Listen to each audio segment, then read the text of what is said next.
Let's talk about the ginger bug. Hi, if you're new here, I'm Jamie. I'm author of the book Bringing Back Bacteria, and this is for people who have my book and want to know more about the ginger bug recipe that is in this book. So let's talk about it. First things first. So when it comes to the ginger bug, I get so many questions that it's really time to revisit this again. Okay, so let's talk about the bug in itself before we talk about the soda and activity, okay? So first things first, you need to be using a cloth covering on this bug. This particular bug needs to breathe, okay?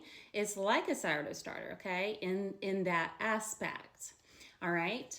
So make sure you have a cloth covering. This is just like a cloth, for my sewing drawer. Nothing fancy schmancy. You could use a coffee filter, but honestly, in my experience, the cloth covering does the best. Now, you never want to cover this to where it has like a lid on it, like a metal lid, nothing like that. It needs to breathe, okay? One of the many benefits that I do love about a ginger bug compared to kombucha is that there's no SCOBY hotel. There's nothing excessively growing from this, right? So the deal is, you create your bug, it takes 2 weeks to create her, and then every 7 days you are making a probiotic soda, guys. Great for digestive health, heartburn, obesity, type 2 diabetes, because hey, probiotics, okay? And let's see what else. So a lot of people, let's talk about the activity, right? I get a lot of people DMing me about, hey, my bug is not as active. Well, let's go back to the bug before we go to the second part of the fermentation, okay? When it comes to activity levels, it is normal. You should be seeing a ring of bubbles around your bug. Totally normal, okay? You want to see that. And even sometimes you can see like little shoots coming up out of your bug. And you really get a lot more of that more in the summertime when it's hot and it's really active.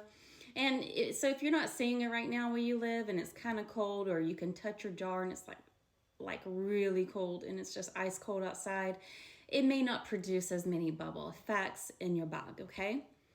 Before we move on to the second fermentation, I do want to add, every season change, you need to be throwing this away. Let me explain. So this is not a sourdough starter. You are not going to keep this until you die and pass it on to your children, okay? Reason being, if you were to do that, you're basically going to be creating vinegar, which is scientifically proven already by now that vinegar can compromise your gut microbiome. Yep, you heard me, you ACV lovers. So go check that out. Grab your PubMed studies. Dive in. So, and another thing is that when you change it from season to season, say like spring, summer, fall, just go ahead and make you a soda, throw this bug away, get a clean jar, and restart your bug. Takes 2 weeks, okay? So prior to that, you will already have soda fermenting and you won't be doing without, right? So it makes sense. So just remember to do that. So also within my bug that I like to do, I like to add either raisins. If you are having a really hard time with activity in your second fermentation when you bottle, then why don't you try adding what I like to do? I like to even add like wild blueberries. And yeah, you can even pull some that's frozen. No problem. It will not affect it. From the freezer right into your bug. And you will notice an uptick in your bugs. So try that out. Now let's talk about when you have actually bottled it.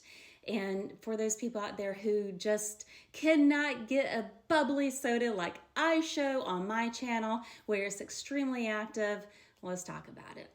For one, what kind of bottle are you using in your second fermentation process? Being that you've already followed these steps with the cloth covering and it can breathe and it's doing its natural fermentation in the bug, how are you treating it during the bottling? I do recommend people who want a more soda poppy effect in the wintertime, especially in the wintertime when bubbles aren't as prevalent, so that's normal. They're not as prevalent in the wintertime because it's cold, right? Use the green beer Grosche bottles, okay? The swing top lids on Amazon, I don't like them as much because like the rubber part of it, and how it connects down to the neck of the bottle, frankly, I think it sucks compared to the beer bottles that I'm getting ready to show you in this next video, of one of my older videos of me doing a fermented herbal root beer. So I'm getting ready to put that on for you and just kind of show you that. And I think that's it. So yeah, hang tight. Another thing that I would love to add is if you are having a hard time getting your bubbles in the second fermentation, is really be thinking about where you're putting your bug during its first fermentation, okay? You could be just in a really bad environment where it's inhibiting really good bacteria to kind of be around it. Say, for example, I've had people tell me that they have put their ferments in the dryer room, washer dryer room. That's a bad idea. You know, keeping it by your stove, bad idea. Anything that creates humidity, anything like that. So, you know, one things I do mention in my book is really finding your fermentation spot. What's that? Your sweet spot in your home. I love a good bookshelf, or maybe on my island, you know, where it's out of direct sunlight, to where there's nothing around it that's going to physically change the temperature of it, you know. So just think about that and think about where you're putting it. Another thing I want to mention is, especially if you're having a hard time with your bug and it becoming active, is what are you using? Are you using fresh? Are you using dried? You can certainly use fresh ginger, but this is 9 times out of 10 what I use. Get you an organic ginger powder, okay? I get this from Amazon, so use that. And it's important that you do get organic. You should be able to open up your ginger powder and instantly smell the sting and the freshness of that ginger. Ginger is very spicy, and if you do not get that note from your powder, it could be too old to work with. So definitely check into like where you're buying it from. Is it organic? Okay?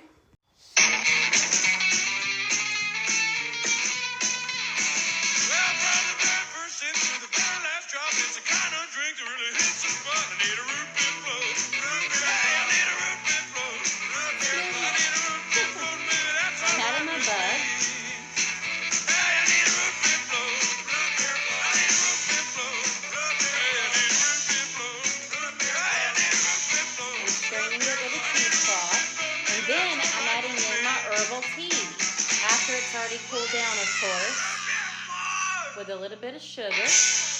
And then I'm bottling. I'm using those green beer Grosh bottles, guys. And look what I'm adding right there. Raisins. Ding, ding, ding.